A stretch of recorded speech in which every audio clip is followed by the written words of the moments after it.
पश्चिम बंगाल की राजनीति में आज एक नया अध्याय शुरू हो चुका है। बीजेपी नेता शुवेंदु अधिकारी ने मुख्यमंत्री पद की शपथ लेकर बंगाल की सत्ता संभाल ली है। कोलकाता के ब्रिगेड परेड ग्राउंड में हुए इस भव्य समारोह में देश भर के बड़े बीजेपी नेता शामिल हुए। प्रधानमंत्री नरेंद्र मोदी, गृह मंत्री अमित शाह, रक्षा मंत्री राजनाथ सिंह, उत्तर प्रदेश के मुख्यमंत्री योगी आदित्यनाथ और कई बड़े चेहरे इस ऐतिहासिक पल के गवाह बने। पूरे बंगाल में बीजेपी समर्थकों के बीच जबरदस्त उत्साह देखने को मिला। ढोल नगाड़े बजे, गुलाल उड़ा और जय श्री राम के नारों से माहौल गूंज उठा। नमस्कार, मैं हूं प्रेयसी पांडे और आप देख रहे हैं भारत एक्सप्रेस। आज बात करेंगे उस नेता की जिसने ममता बनर्जी के मजबूत किले को ढहा दिया और अब बंगाल की राजनीति में एक नया चेहरा बनकर उभरे हैं। जी हां, हम बात कर रहे हैं पश्चिम बंगाल के नए मुख्यमंत्री शुवेंदु अधिकारी की।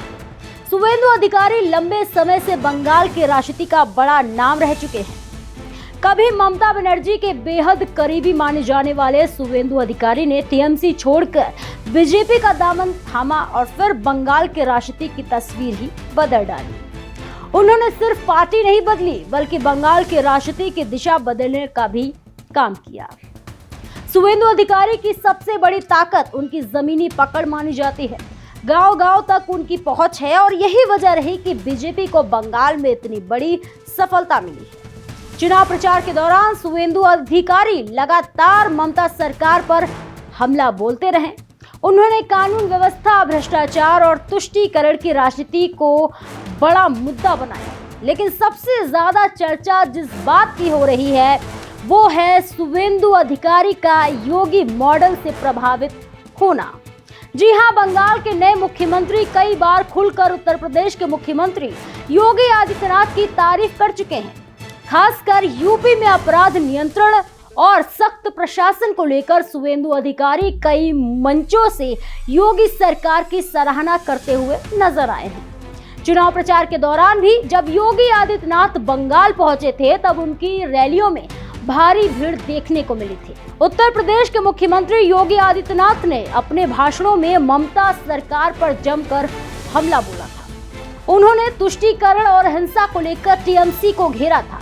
वहीं कांथी में हुई एक चुनावी रैली की तस्वीर काफी वायरल हुई थी जब शुवेंदु अधिकारी ने मंच पर योगी आदित्यनाथ को भगवा पटका पहनाया और उनके पैर छूकर आशीर्वाद भी लिया। उस तस्वीर ने साफ संकेत दे दिया था कि शुवेंदु अधिकारी सिर्फ बीजेपी के नेता नहीं बल्कि योगी आदित्यनाथ की राजनीति और प्रशासनिक शैली से भी काफी प्रभावित हैं। राजनीतिक जानकारों का मानना है कि अब बंगाल में भी बीजेपी उस तरह की राजनीति को आगे बढ़ा सकती है जैसे उत्तर प्रदेश में देखने को मिलती है। शुवेंदु अधिकारी हिंदुत्व की राजनीति को लेकर भी काफी आक्रामक माने जाते हैं। चुनाव के दौरान उन्होंने कई बार खुलकर हिंदू वोट बैंक की बात की है।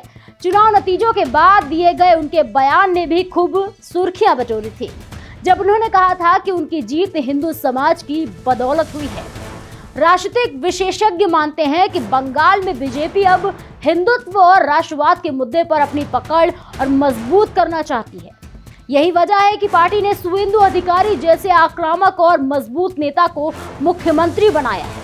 अब सबसे बड़ा सवाल यह है कि क्या बंगाल में भी योगी मॉडल लागू होगा और क्या अपराध और भ्रष्टाचार पर उसी तरह सख्ती दिखाई जाएगी जैसे यूपी में देखने को मिलती है। क्या बंगाल की राजनीति अब पूरी तरह बदलने वाली है? इन सवालों के जवाब आने वाले दिनों में मिलेंगे, लेकिन इतना तय है कि शुवेंदु अधिकारी के मुख्यमंत्री बनने के बाद बंगाल की राजनीति पहले जैसी नहीं रहने वाली। बीजेपी इसे नए बंगाल की शुरुआत बता रही है जबकि विपक्ष इसे राजनीति का नया ध्रुवीकरण मान रहा है। फिलहाल पूरे देश की नजर अब पश्चिम बंगाल पर है। देखना होगा कि शुवेंदु अधिकारी मुख्यमंत्री के तौर पर बंगाल को किस दिशा में ले जाते हैं और क्या वो सच में बंगाल में योगी मॉडल की छाप छोड़ पाएंगे। आप क्या सोचते हैं? क्या शुवेंदु अधिकारी बंगाल की राजनीति बदल पाएंगे? अपनी राय हमें कमेंट सेक्शन में जरूर शेयर करें और ऐसे ही और विदेश दुनिया की तमाम खबरों को देखने के लिए बने रहिए हमारे साथ भारत एक्सप्रेस पर।